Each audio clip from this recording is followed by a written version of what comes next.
Bonjour, aujourd'hui je vais vous présenter la semaine de l'industrie et la participation de Défi Métiers à cette semaine de l'industrie.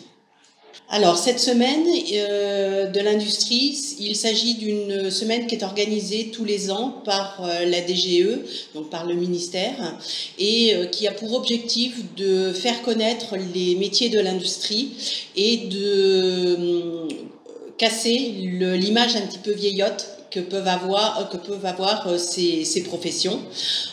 Et il s'agit de leur donner à travers des thématiques qui sont prises pour chacune de ces années des images un petit peu plus innovantes liées au secteur de l'industrie afin d'y attirer notamment les jeunes en situation d'orientation et donc de formation comme éventuellement les demandeurs d'emploi. L'an passé, la thématique qui était retenue était celle de la transition écologique. Il s'agissait de mettre en évidence comment l'industrie est aussi porteuse de cette transition écologique et l'impact que cette dernière peut avoir dans les secteurs de l'industrie. Cette année, la thématique porte sur l'industrie connectée, à la fois en tant que fabricant d'objets connectés, mais aussi à travers toute la numérisation et la digitalisation des systèmes de production liés au monde industriel. Cette semaine de l'industrie comporte aussi l'organisation de nombreux événements locaux, que ce soit des visites de sites industriels, qu'il s'agisse de conférences particulières organisées par tel ou tel acteur, ou qu'il s'agisse par exemple d'activités de pré-recrutement pour des entreprises industrielles. Quelle est la contribution de Défi Métiers à cette semaine de l'industrie ? Cette année, nous réalisons, comme l'an passé, une exposition composée de 5 panneaux. Et au-delà de la réalisation de cette exposition, Défi Métiers va aussi participer à un événement inaugural organisé dans les Hauts-de-Seine concernant cette semaine. En effet, Ito Mousset, chargé d'études à Défi Métiers, va intervenir sur la thématique de l'industrie du futur. L'exposition que je vais vous présenter est composée de 5 panneaux. Un panneau introductif présentant les caractéristiques principales de l'industrie en Île-de-France et 4 panneaux qui présentent 8 métiers de l'industrie avec un certain nombre de caractéristiques concernant ces métiers, aussi bien le niveau de qualification, des informations sur le salaire, des informations sur les possibilités d'évolution professionnelle afin d'attirer les jeunes et de leur donner des perspectives à travers le métier qu'ils pourraient pratiquer, une présentation de quelques activités du métier, et un focus mis sur les compétences attendues, particulièrement dans le domaine du numérique. Donc, la présentation du panneau générique met en évidence un certain nombre de caractéristiques en Île-de-France, tout en faisant ressortir la diversité du potentiel de ce que peut représenter l'industrie 4.0, puisque c'est l'accroche que nous avons retenue, à la fois tant par la diversité des secteurs balayés que par les objets liés au développement et à l'usage de ce numérique. Vous avez sur le bandeau à gauche un certain nombre d'éléments caractéristiques sur les données qui mettent notamment en avant la spécificité de l'Île-de-France avec une forte concentration de services et de centres de recherche et de développement ainsi qu'une vingtaine de lieux qui ont une activité dédiée à la recherche autour de l'intelligence artificielle. Je vous laisserai découvrir plus à fond le panneau. Concernant le premier métier que nous présentons, il s'agit du métier d'ingénieur de sécurité des systèmes informatiques. Donc il s'agit d'un métier exercé dans le domaine de la sécurité, qui peut être présent soit sur des activités spécifiques et dans des entreprises dédiées à la sécurité, soit porté par les entreprises ou des grands groupes industriels qui mettent en place eux-mêmes et en interne leurs outils de cybersécurité. Pour exercer ce métier, il est nécessaire d'avoir un niveau Bac plus 5, donc un niveau assez élevé, assez qualifié, particulièrement dans le domaine de la sécurité informatique, qui constitue un domaine vraiment spécifique. Pour cela, en effet, il est nécessaire d'avoir des connaissances et une spécialisation sur ce sujet. Et il est aussi nécessaire de se tenir informé en permanence de l'évolution dans ce domaine.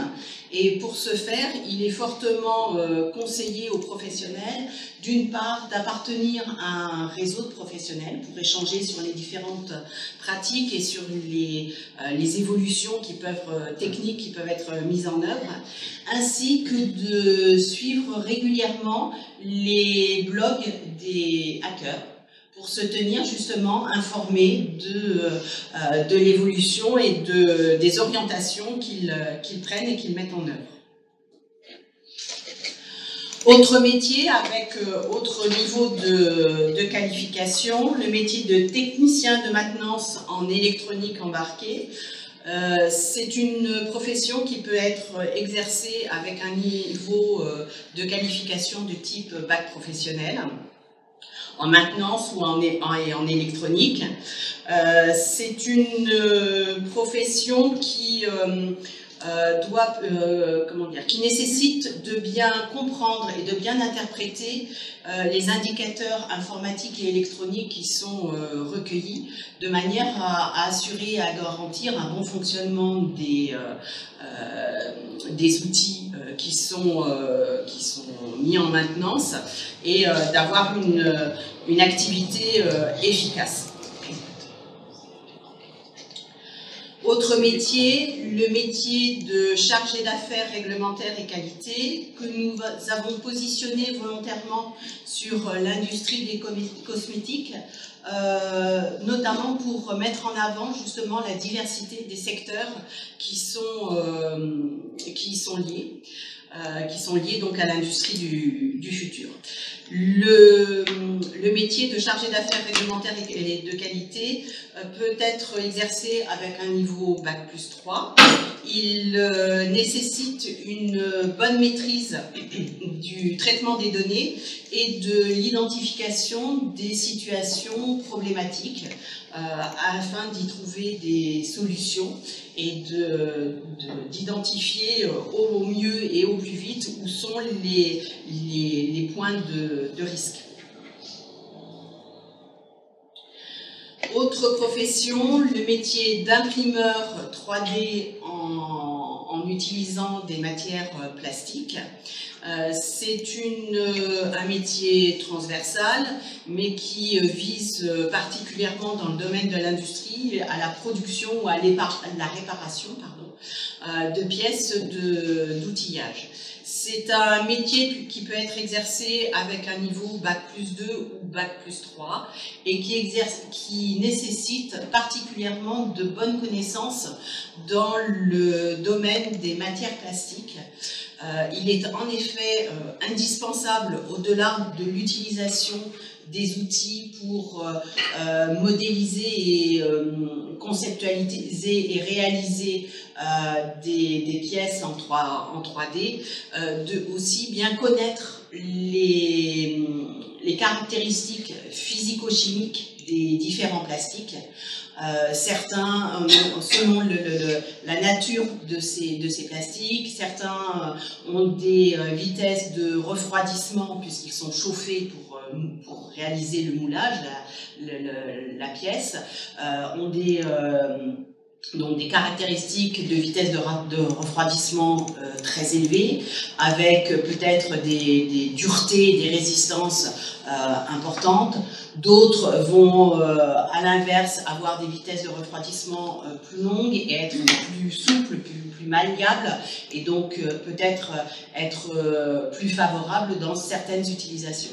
Et donc cette maîtrise des sujets sur des caractéristiques physico-chimiques des plastiques est indispensable pour assurer un bon conseil des clients dans leur demande de réalisation.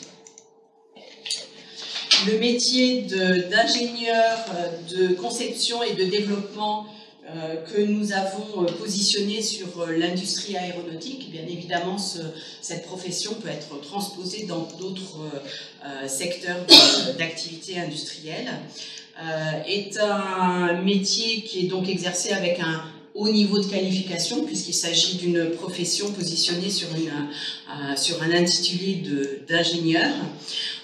Et il implique de savoir bien analyser l'ensemble des données, particulièrement qui peuvent être collectées au travers des simulations comme des essais, de manière à pouvoir correctement analyser l'ensemble de ces données, au-delà évidemment de la maîtrise des outils de conception assistés par ordinateur.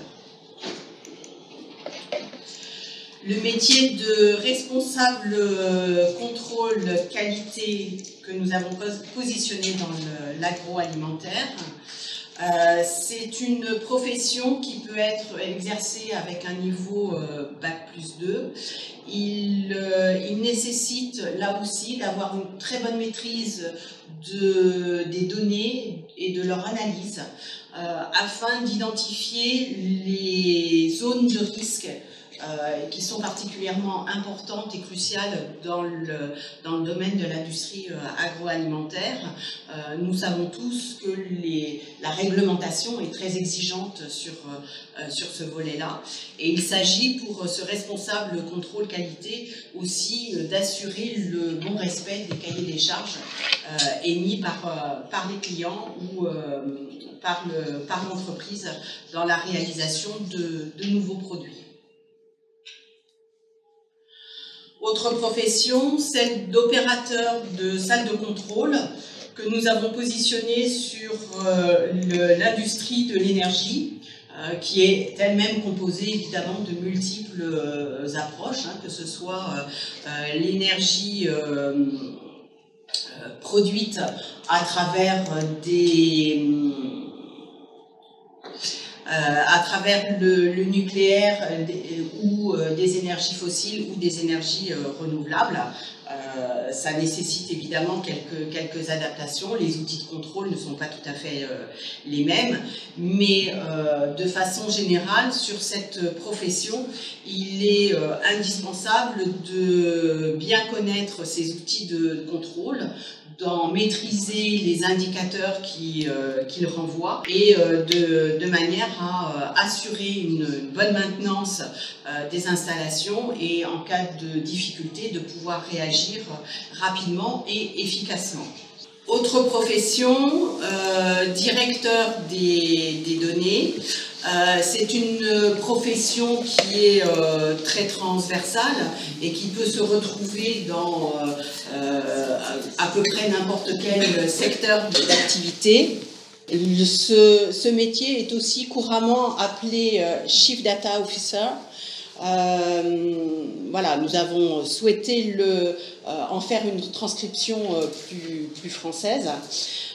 Donc dans cette profession, il est indispensable d'avoir un haut niveau de qualification et évalué à un niveau Bac+5, car il s'agit d'avoir là aussi une très très bonne maîtrise des données, de manière à savoir comment les présenter après une analyse, de manière la plus claire possible, notamment à des collègues qui n'ont pas forcément cette habitude de l'utilisation des données quantitatives et pour lesquels il faudra, à partir des éléments recueillis, aider, accompagner la prise de décision.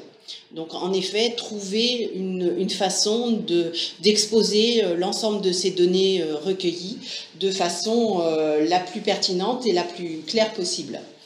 Concernant ce métier qui a une appellation et une réalité relativement récente, nous n'avons pas réussi à identifier de perspective professionnelle puisqu'il est trop, on n'a pas assez de recul pour voir comment ce métier pourrait évoluer.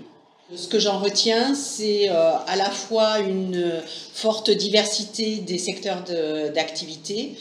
Le numérique traverse potentiellement l'ensemble des secteurs de l'industrie. Une diversité de métiers, avec des métiers émergents et puis d'autres plus classiques, parfois qui changent dans leur dénomination, mais où des composantes liées à la maîtrise du numérique et du traitement des données est de plus en plus importante.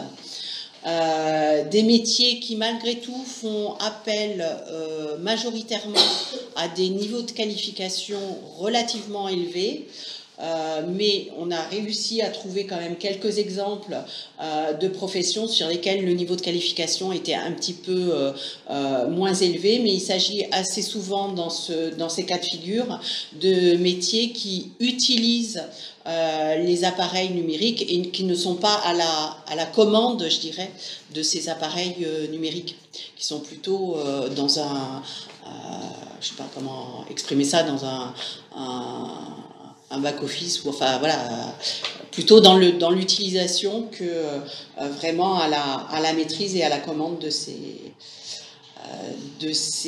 appareils. Voilà.